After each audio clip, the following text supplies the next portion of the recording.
Good morning, everyone. Hope all of you are fit and fine. In the previous session, we have seen various terminologies related to semantic net, or we can say that related to weak slot and filler structures. That is your unit number 8, right? We have already seen the introduction of it, like it's an inheritance property of representation using is a an instance, like then we have also seen um, slot and filler structures example. Why this slot and filler structure is important, whereas we have also seen two views that describe these structures, like semantic net and frames. Like in semantic net we have seen how what is semantic net first of all, and how this semantic net is useful. Fine, we have also already seen intersection search, then representation of non-binary and binary predicates. Fine. Today we are going to start with uh, the same topic. I mean, continuation of that topic. We have just left with the advantages and disadvantages of it, and then we are going to start with the next topic. That is next type. It's called frames, right? So a semantic network, advantage of it is there are several advantages in what we have list of 8 advantages. So first advantage for this is it is easy to visualize and understand, first of all, right? Secondly, natural way of organizing information, whereas as the way of human thinks, that is the arbitrarily, and the relationship can be defined using the semantic net. After that, it is related mostly to the knowledge and easily categorized. It is also efficient in the space requirement, first of all. It is also translated to prolong without any kind of difficulties. Node object here used is represent only once, right? That is inheritance of it. uh, Difficult reasoning possible due to this inheritance features. And lastly, easy to find answer to any kind of query, right? Like right above intersection search and all, right? So these are the few points that what we have already seen during the semantic net, and in various with the various examples, right? So these are the points that is ultimately the advantage of the semantic net.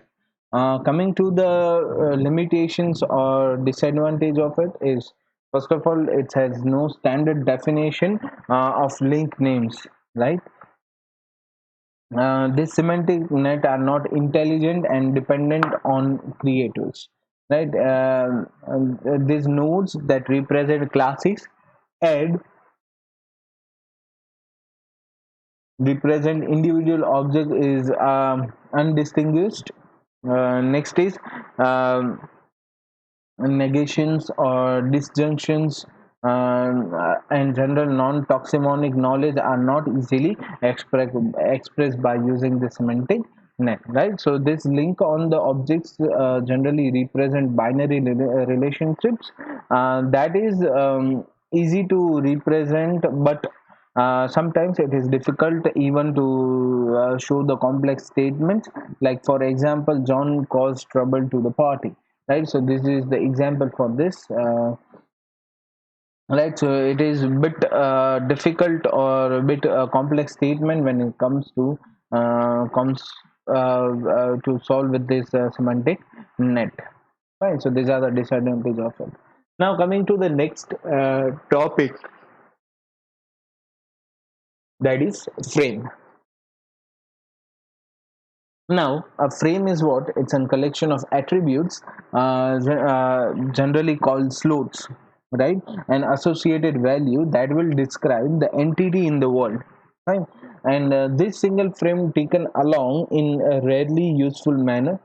Now, this frames or frame system is built out of collections of frames that are generally connected to each other by virtue of the fact that the value of an attribute of one frame may be of one frame or maybe of another frame, right? So this class frames describe classes, and instance frame describe the instance relatively instance of it, right? So each frames here has a number of slots, and each slots can be assigned a slot value.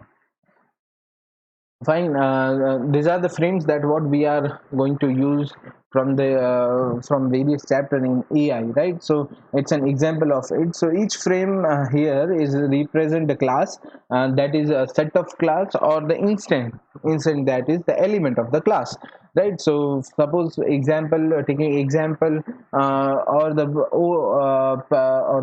taking example from the previous one, that is a person is a property and a mammal, right? So example of frame is person and is a mammal, right? So uh, these are the set and the instance that has been represented.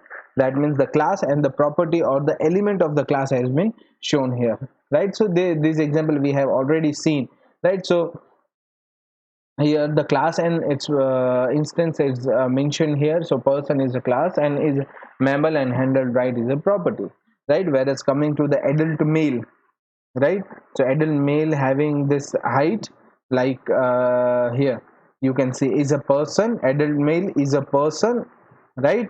And height of it is 5'10", right? And cardinality is 2000, right? So this one will show its example. Whereas ML baseball player having various instant of it, like is a property that is of adult male, then it shows 6'2", cardinalities is 624, height 6'1", batting average is 524, team and uniform color would be blue, right? So here you can see that. Fine. So each and every class and instance of it will shown here in the frame set. Fine. Hope you'll get it, how it goes and how it shows the class and instance of it.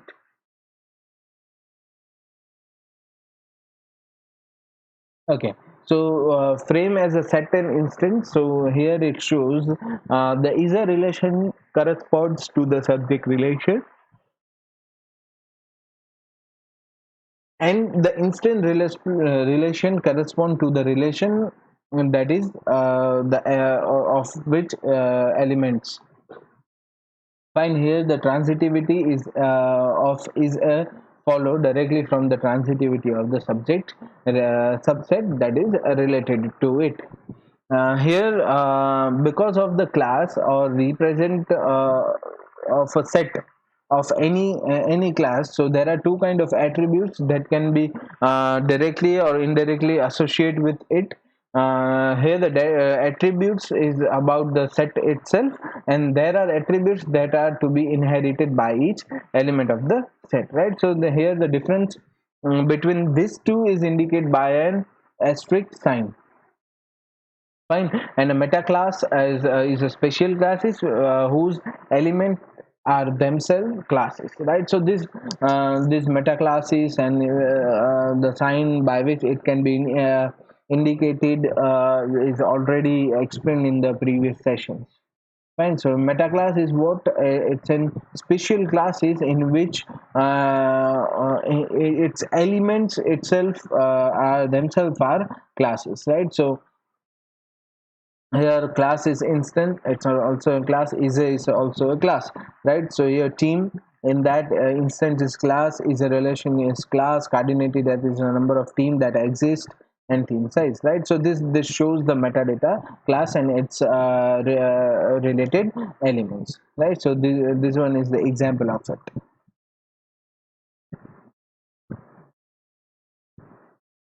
Fine. So basically what it shows the class 1 can be the subset of this class 2, right? Now if the class 2 is a meta class, then class 1 can be an instance of class two, right? So basically it's a mutually disjoint with that is relate to a class to one or more other classes, and that guarantees that I have no element common with it, right? So it's covered by which relates a class to a set of subclasses, and the union of which is equal to the class, right? So if a class is covered by a set of S of mutually disjoint classes, then capital S is called the partition of the particular class, right? So here it's shown the floats and full-fledged object, and it shows the class and classes, right?